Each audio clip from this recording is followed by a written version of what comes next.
The following lesson is linked to Learning Outcome 1, Listening and Speaking, and Learning Outcome 2, Reading and Viewing. It addresses the assessment standard that requires learners to demonstrate the skills of listening to and delivering oral presentations, and identify and explain message and theme.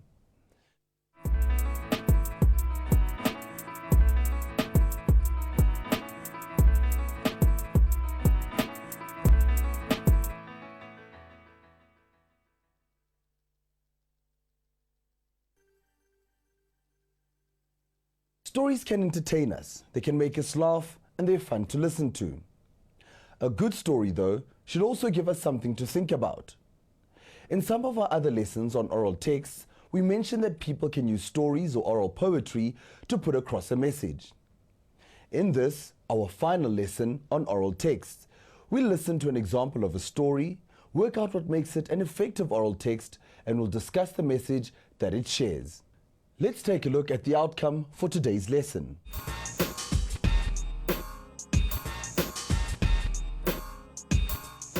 By the end of this lesson, you should be able to recognize how oral texts can put across a message, assess the story and the storytelling techniques that have been used.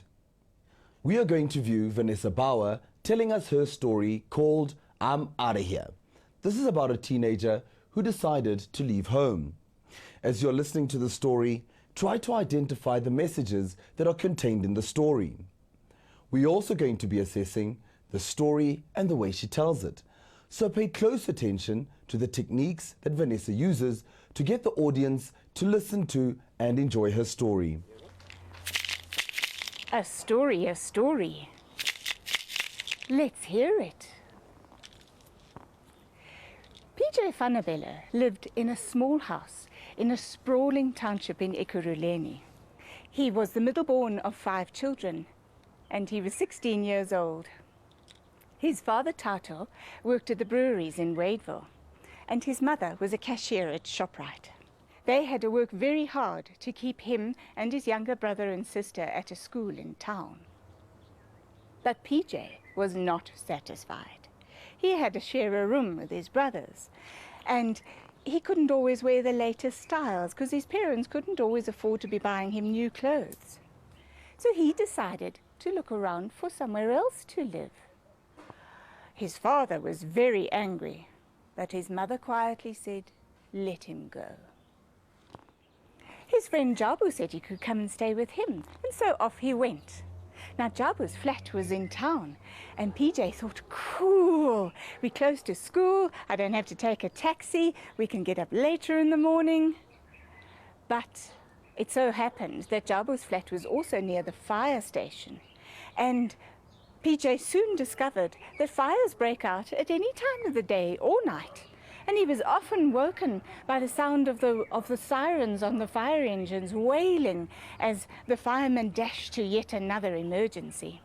So after a week, he politely thanked Jabu's parents for having him and looked around for somewhere else to stay.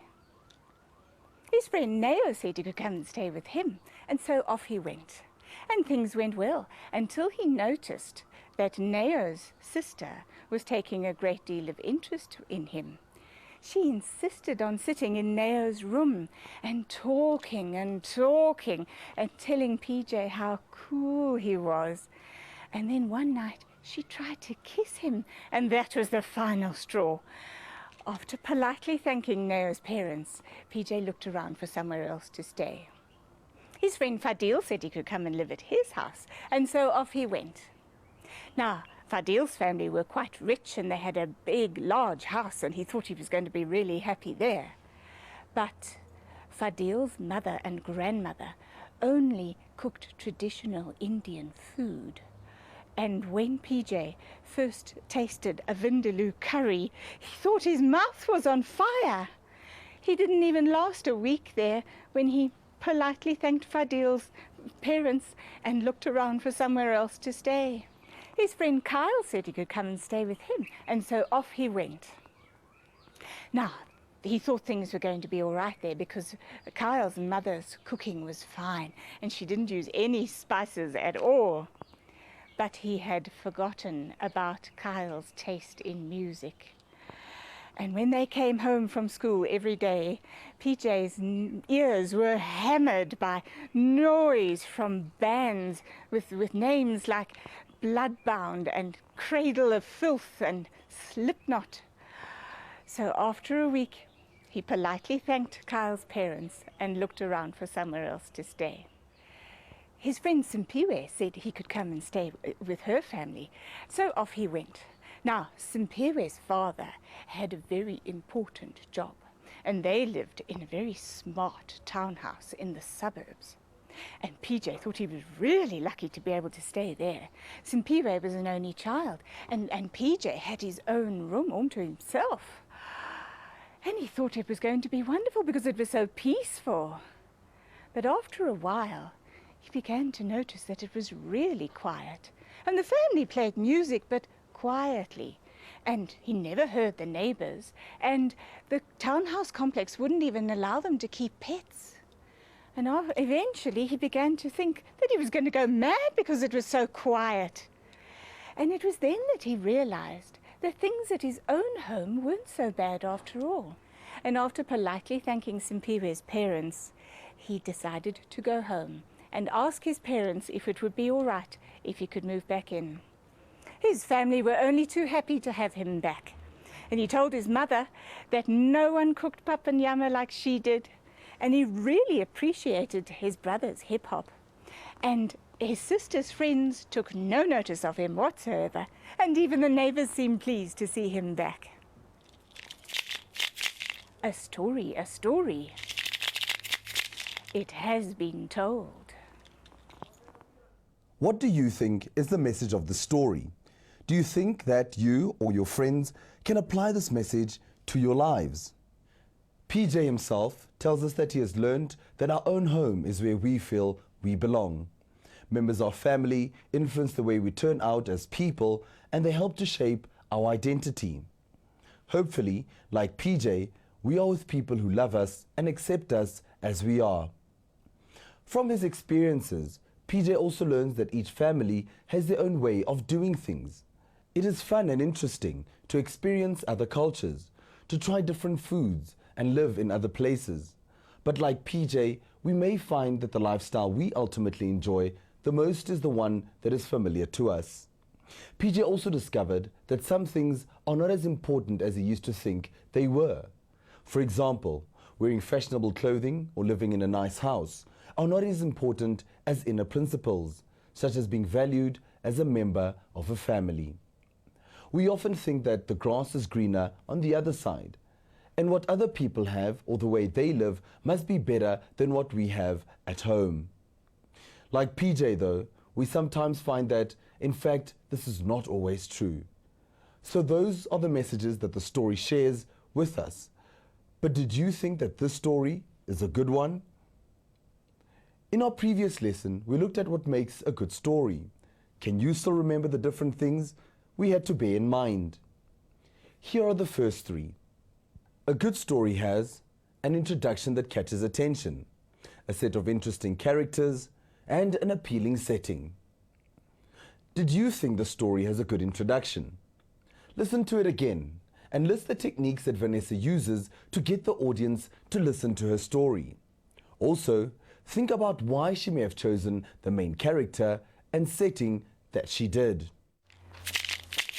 A story, a story. Let's hear it. PJ Fanabella lived in a small house in a sprawling township in Ekurhuleni. He was the middle-born of 5 children, and he was 16 years old. His father, Tato, worked at the breweries in Wadeville, and his mother was a cashier at ShopRite. They had to work very hard to keep him and his younger brother and sister at a school in town.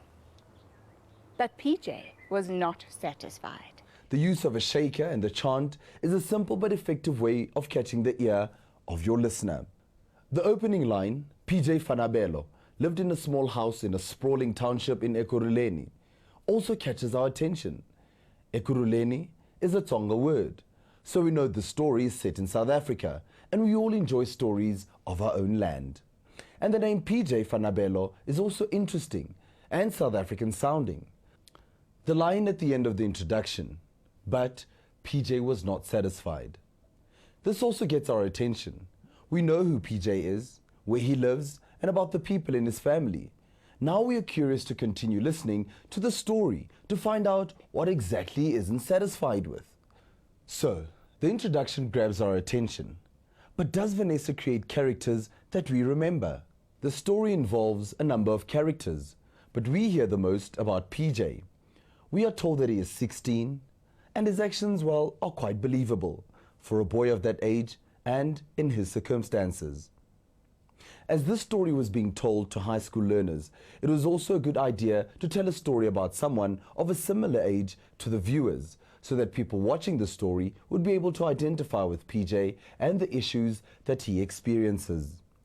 The other characters in the story, PJ's friends, are also people whom we can recognize as living in a South African town. Now let's think about the setting. We already know that the story is set in South Africa. In fact, Ekurhuleni is the metropolitan area that lies east of Johannesburg. We are not given a time, but the piece seems to be a modern story set in the democratic era of our history. This also helps to make the story appealing, as people watching the story will be familiar with the context where the story is set. So far, the story is meeting our criteria for a good story. It has a good introduction, characters that we remember and can identify with, and a setting in time and place with which we are familiar. Another aspect of the story that we can consider is the use of language. Let's watch another extract from the story, now paying attention to the language that Vanessa has used.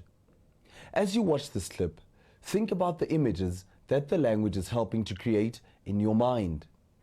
But it so happened that Jabu's flat was also near the fire station, and PJ soon discovered that fires break out at any time of the day or night, and he was often woken by the sound of the sirens on the fire engines wailing as the firemen dashed to yet another emergency. The description may have made you think of fire engines and firemen. It may even have made you think about the noise a fire engine makes. In our previous lesson, we learned that something must happen in a story, otherwise it is simply a description. The main action in the story is PJ moving from home to home, but then at each different place, problems arise which lead to PJ deciding to leave. Some of these problems, the noisy fire engines, Neo's sister, and the really spicy food are quite comical, which make the story fun to listen to, even though it carries a serious message. This predictable pattern also makes the story enjoyable, as with each new house we start to wonder what will go wrong and cause him to leave. Of course, PJ can't keep moving to a new house, and like all good stories, this one needs a satisfactory conclusion. Has the story ended in a satisfactory way? Would you say that the ending was believable? Are we left with a feeling at the end of to be continued? Or are we sure that we know all there is to know of the story? The conclusion brings all of the strands together and leaves us with a valuable message. But what did you think of the way the story is told? Watch this clip, paying close attention to the techniques that Vanessa uses to engage the listeners. So after a week, he politely thanked Kyle's parents and looked around for somewhere else to stay. His friend Neo said he could come and stay with him, and so off he went. Did you notice that at the beginning and at the end of each episode, Vanessa used similar sentences? This repetition helps create a rhythm that makes the story enjoyable to listen to. If she were telling the story to a live audience, Vanessa could involve the audience in helping her to finish the sentences, as by the time she has used the same lines a couple of times, the audience would know what to expect. Another opportunity for audience interaction would be getting them to react to the rhythm of the shaker by clapping or clicking. As it was, Vanessa Bauer finished off with a rhythmic ending. Listen to this clip to see how Vanessa uses her voice to add interest and variety to her story. His friend Jabu said he could come and stay with him, and so off he went. Now Jabu's flat was in town, and PJ thought, cool, we're close to school, I don't have to take a taxi, we can get up later in the morning. But it so happened that Jabu's flat was also near the fire station. Vanessa used a variety of pitch, pace and volume in the way that she spoke to help make the story interesting and easy to understand. She also used her face and gestures to keep our interest. We also got a sense that she was comfortable with the story and that she enjoys telling it. So, the story, I'm Outta Here, is well written and well told. But how did Vanessa come up with it? Vanessa wrote the story of PJ Fanabelo, but she adapted it from a story called It's Not Easy Being a Bunny, which is written by Marilyn Sadler. In this story, PJ Funny Bunny, whose name sounds very familiar to Vanessa's PJ Fanabelo, decides that he doesn't want to be a bunny anymore and he goes off to live with other animal families. But in each case, there is a reason why he cannot stay there and he keeps moving on until he eventually decides that he really wants to be a bunny. And like PJ Fanabelo, he goes home to his family. If you're keen to tell stories but don't know where to start, you can always get ideas from stories that you already know and then change them to become new stories. You can then focus your attention on telling them using techniques that will really engage and interest listeners. You'll have an opportunity to try this out in today's task.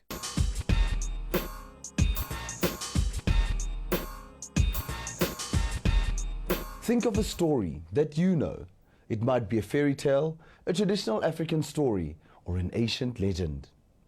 Look at how you could change some of the following aspects of the story: the introduction, the characters, the time and setting in which the story takes place, things that take place in the plot, the ending, the message or moral that the story illustrates. Rewrite the story and present it to an audience using the techniques that you have learned in this series of lessons. Perhaps you could take a Western story and turn it into an African story. Perhaps you can take a story that took place far away and change it into a local story. You could take an old-fashioned story and turn it into a modern story. You could even give the characters names of people who are in your school. We hope that you have enjoyed our series on oral texts and that you now feel more confident about telling a story, singing some praises, or presenting some oral poetry. I'm McFarlane Muleli. See you again next time.